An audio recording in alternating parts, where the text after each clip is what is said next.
Got a punch to it for sure. Hi, I'm Rachel. And I'm Eric, and we gotta eat them all. So today we're cooking Machop. Machop is the superpower Pokemon. So does that mean they wear a cape or something? Well, they're not superheroes or anything, but they are really strong. They can throw 100 people all at once, and their muscles never get tired and they never cramp. So since their muscles never cramp up, that means they never get that buildup of lactic acid in their muscles, and so the meat stays really tender. So we decided to do a Machop Saltimbocca. Saltimbocca actually means jump in your mouth. Well, I'm hoping we can get a punch in our mouths. Let's see how much flavor we can get out of these. Let's get started. The first step with a Saltimbocca is to just cover one side with salt and pepper. We don't want to salt both sides because there's going to be prosciutto on the other side, and that's already salty enough. So we got a little salt and a little bit of pepper. So we're going to go ahead and get these flipped over and put some sage leaves and prosciutto on the other side. If you have small sage leaves like we do, then you'll want to use 2. But if you have a nice large one, you can just use 1. Now that we have the sage on there, we're going to go top it with a slice of prosciutto. You're just going to place that right over, kind of just hold it all in place. There's a couple of different ways you can make Saltimbocca. A very popular way is to roll it. We are doing a flat style today to get a good sear without having any damp pieces of prosciutto or sage. Prosciutto's pretty finicky. It is very fiddly. Once you have that done, to make sure that your prosciutto and sage stay on your cutlet, pin them in with a toothpick. So we're just gonna kind of just basically safety pin it on there. Now that our Machop cutlets are all covered, we're gonna go ahead and get them cooked.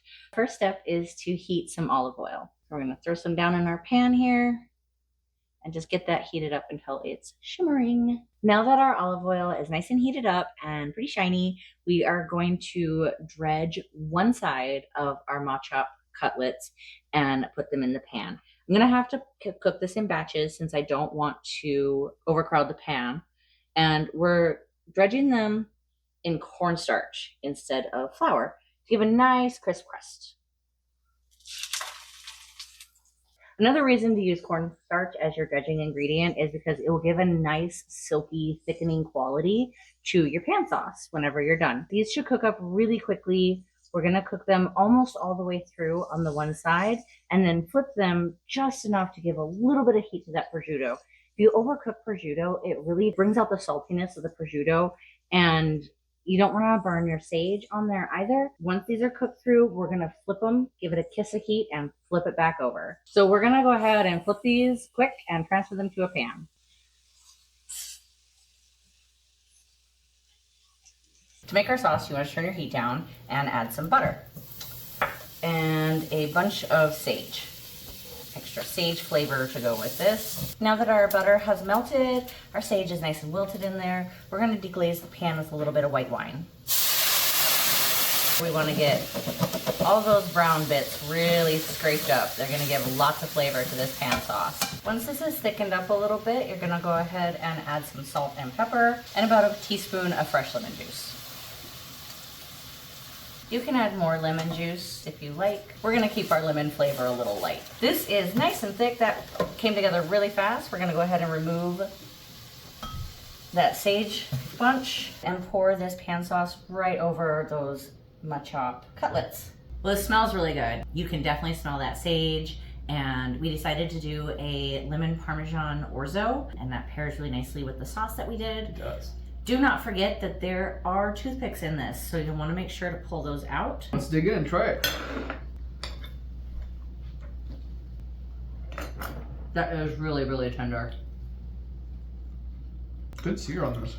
Got a punch to it for sure. I love the lemon. I like that we did the lemon orzo with the lemon pan sauce. The sage comes through really good. It pairs just really nicely with that delicate Machop meat. It just melts in your mouth. Really easy to put together and cook. The Machop meat's a little bit more expensive. People don't tend to eat Machop just because they're pretty aggressive. They are. Well, they're super powered. So you definitely need to know somebody who's farming them and raising them specifically for this purpose. Join us next time when we're going to be cooking bell sprout. Like and subscribe. That was great. I think the kids really liked it. Yeah, it was delicious. I would have that again. Absolutely. We still need to figure out what we're doing for an outro. Oh, that reminds me. I've got this really cool video I want to show you. Oh, cool. I recorded this earlier. Check it out. Oh.